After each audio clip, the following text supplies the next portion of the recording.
In the previous video in this series, Montauk Revisited, the story was told of how the pursuit of synchronicity surrounding the names Wilson and Cameron served as a virtual passport into the realm of real players in the occult world and the cosmic drama that is being played out upon the earth at this time. Upon completing the manuscript for Montauk Revisited, it was as if the synchronicities surrounding the names of Cameron and Wilson were following me as I went to the public library to look for the most comprehensive definition for the word Montauk. Finding a small reference shelf on Long Island, I saw a thick book and that the author's name was Wilson. The book was titled Historic Long Island by RUFUS Rockwell Wilson, and I found a picture of a pyramid-shaped mound that appeared to be about 20 feet from top to bottom. A description beneath the photograph said, "The Pyramids, Montauk." A man is standing near the base, dressed as if he could have been one of the Wilson brothers. If one looks closely on the original plate, one can see two other such mounds. Oddly, there was no other mention of the pyramids or Montauk in the entire book. Asking the librarian for help, I was escorted to a sequestered reference room with more books.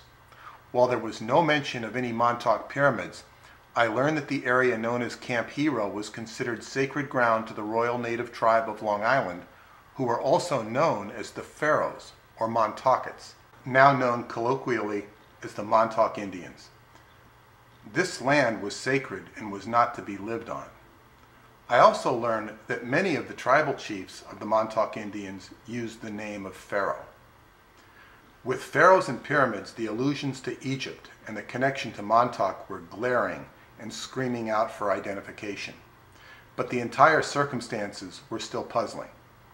I wrote the book Pyramids of Montauk in order to explore and explain the connection. By this point, we had already established that while Camp Hero was publicly declared a state park under the jurisdiction of New York State, the majority of the park was restricted, and it was being used by a secret contingent that was tied to German industry that would get very angry when confronted on park grounds.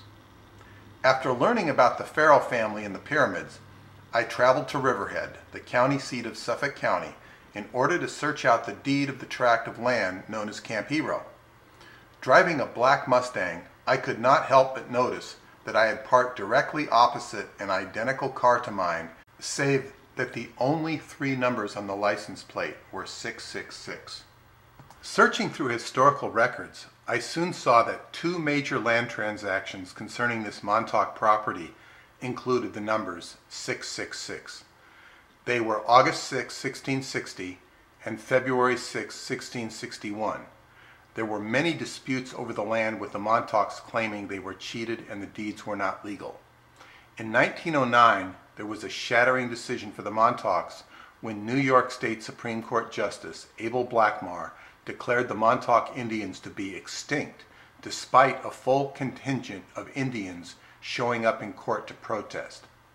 I would later find that many court docket numbers and numerical entries concerning court issues concerning this property featured 666 in the numbers. Finally, I found the most recent deed to Camp Hero itself, but it was a very odd deed, being only a quitclaim deed where the federal government ceded its ownership to New York State with the proviso that it retained underground rights and that it could reclaim the land at any time if it deemed necessary. This in effect is no deed at all, and the actual piece of paper that is supposed to be the deed remains hidden.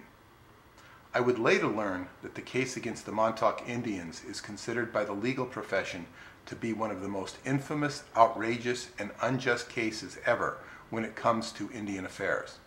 Despite considerable efforts, the injustice has not been corrected, and this includes a recent veto from Governor Andrew Cuomo of a bill passed by the New York State Legislature to give the Montauks recognition.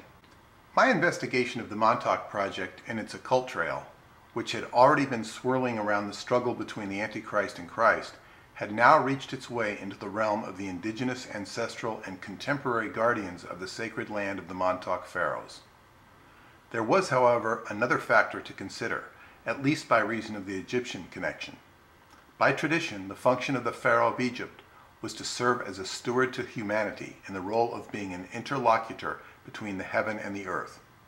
As Christ, by tradition, had received his initiation in the Great Pyramid, he, like Moses, was indeed representative of being a pharaoh to humanity.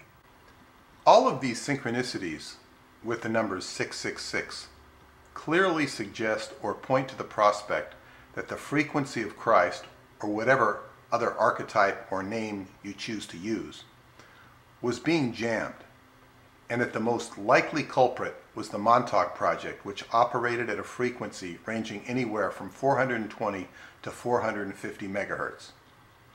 Once again, this is only the tip of the iceberg, and you can read more about all of this in the book Pyramids of Montauk if you want to.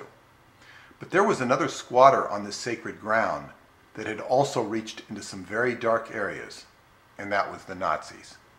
And they are the subject of the next video in this series, The Black Sun, Montauk's Nazi-Tibetan Connection.